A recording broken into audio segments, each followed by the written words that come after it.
Malang gue udah nyampe. Kok nyampe ya? Nah sekarang udah gue pindahin nih ke sini.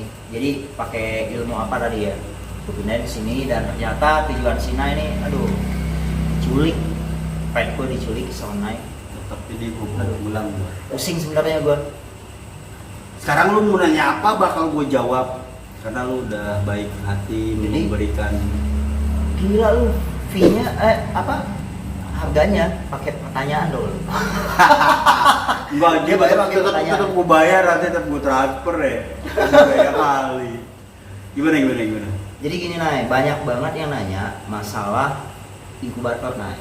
Nah, telur nih misalkan ada 3 kotak, 2 kotak deh ya, 2 kotak 20 biji nih, 20 tiba-tiba 1 berjamur dan busuk gitu. Itu pengaruh kenapa sih nih? Banyak yang bilang pelembapan segala macam. Enggak, kalau misalkan dari inkubator ya, inkubator itu kan yang pasti kan kita mesti lihat suhu sama kelembapan gitu kan. Kalau misalkan dia ada 1 telur yang berjamur, nah, itu bukan karena suhu dan kelembapan yang salah. Kalau yang lainnya aman.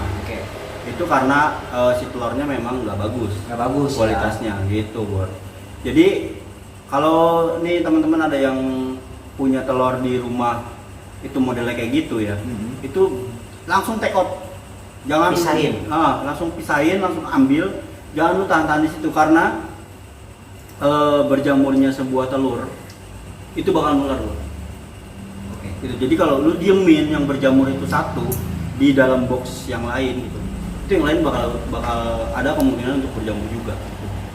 Jadi lebih baik lu pisahin lah gitu, buru-buru.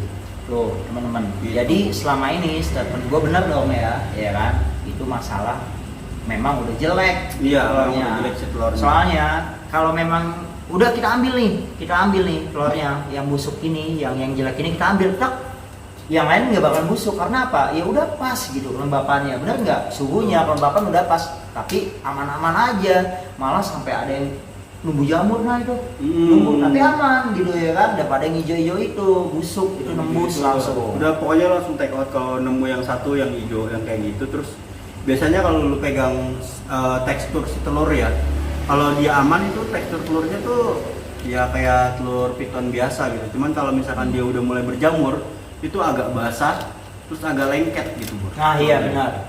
Itu kalau yang lu ketemu kayak gitu lu buruan take out. Jadi ada 2 kemungkinan, 50-50% perbandingannya. Bisa jadi, bisa juga busuk gitu. Jadi untuk menghindari dia yang lain tertular, mendingan lu pisahin.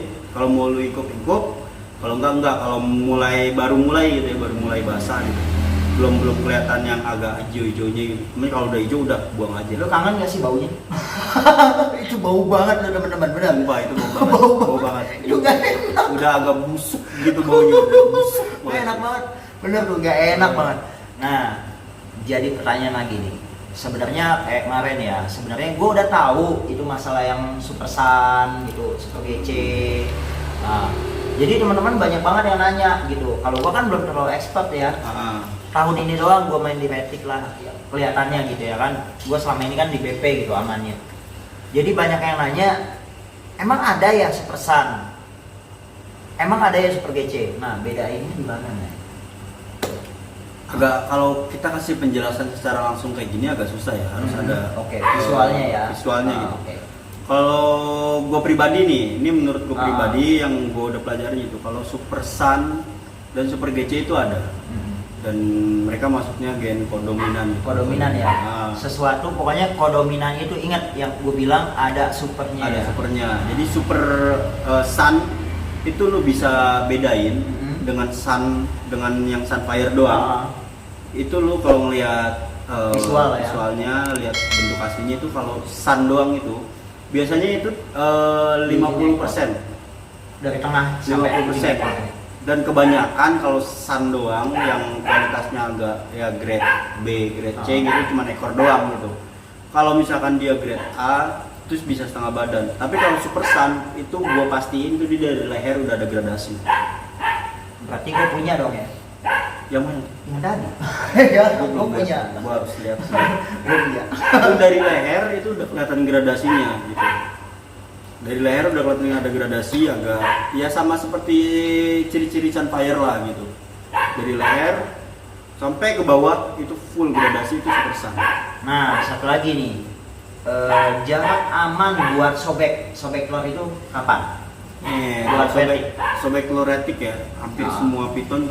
Cuman sih kalau retik sih ya itu ya 90 hari kan, dia normal 90 hari kan dia brojol gitu kan, nyobekin sendiri. Amannya kalau lu mau bantu sobek itu min 5 atau min 3.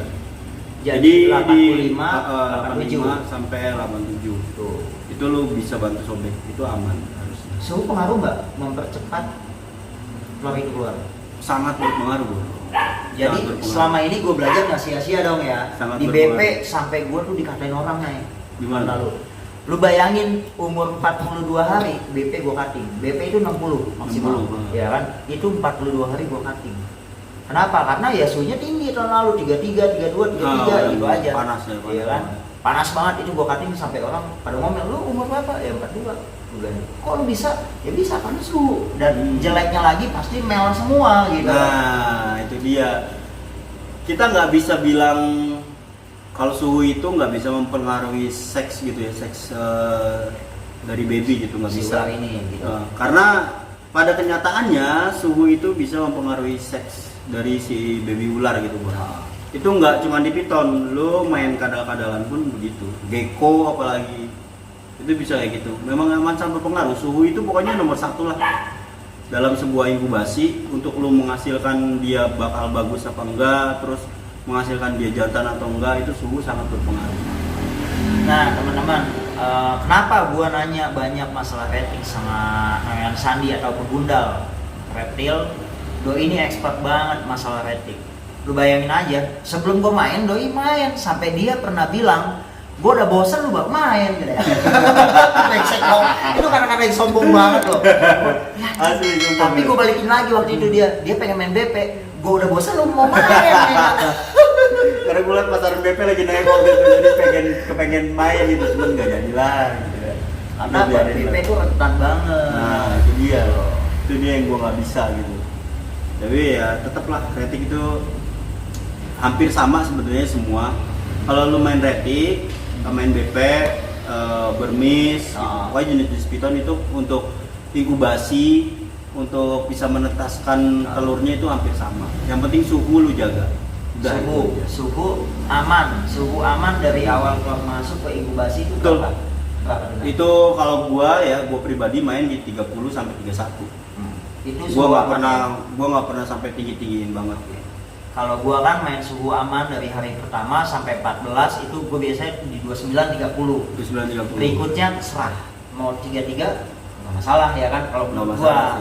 Masing-masing beda persepsi ya, tapi tetap aja tujuannya sama ya kan. Pokoknya jangan lebih dari 35 lah. Kalau 35 lu si isi telur tuh bisa matang, bro. Jadi bisa kalau kita kayak masak air aja, kalau rebus jadi si dalaman telur itu kan cairan semua kan, cairan telur kan. Kalau lu terlalu panas si cairan telur itu bisa kayak nguap-nguap apa gelembung gitu. Nah itu bisa mempengaruhi perkembangan si janin telur gitu. Jadi si janin telur tuh ada yang bisa bengkok-bengkok, ekornya keriting. Itu akibat kepanasan. Kepanasan ya. Jadi si dalam telurnya itu walaupun kita nggak tahu ya, kita bisa bayangin lah, namanya cairan yang panas kan itu udah pasti ngegelembung kan. Nah gelembung itu yang bikin masalah sama si janin. Was nggak kan? Mau nanya apa lagi? Udah itu aja sih. Nah juga apa ya? Ada cita-cita mau kawin lagi nih? Wah anjing. Kalau bini gue nonton bahaya banget. Lu mau kawin lagi ya deh? Yang mau kawin lagi itu adalah retik-retik gue yang lain. Tenang mah, aman mah. Nah itu bercandaan doang mah. Ada pesan nggak? Udah, pokoknya sekian dari gua. Pokoknya kalau lu pada semua mau nanya-nanya apapun, tulis di kolom komentar ya. Kalian jangan lupa subscribe juga Begundal Reptil channelnya, dan IG-nya Begundal Reptil ya, Indonesia. IND. Ya, Begundal Reptil Indonesia. Dan Doi juga seller, breeder juga. Selamat malam, selamat siang, selamat subuh, selamat pagi, dan salam waras selalu. Lu jago ya kalau closing ya? Gue kalau closing nggak pernah bisa. Enggak, gua bikin tau gak lo? Lu bikin. jadi sama anak-anak lu ngapa sini gitu ya nggak, ini ciri khas Gua lu. nggak pernah bisa baru closing kayak Ya, gitu. habis lu bingung nggak lo? Assalamualaikum. Enggak semuanya orang ini selama enggak. Selamat pagi enggak selamanya orang nonton Pagi. pagi, ya enggak. Bingung nggak lo? Enggak. Gue sebutin semua. Asli. Nah, jadi gitu Bor, kalau untuk retik itu lu pilih retik, pokoknya jenis piton itu hampir semua sama Bor. Gitu. Jadi lu jangan terlalu diambil pusing lah. Jadi Nah. semua piton tuh sama.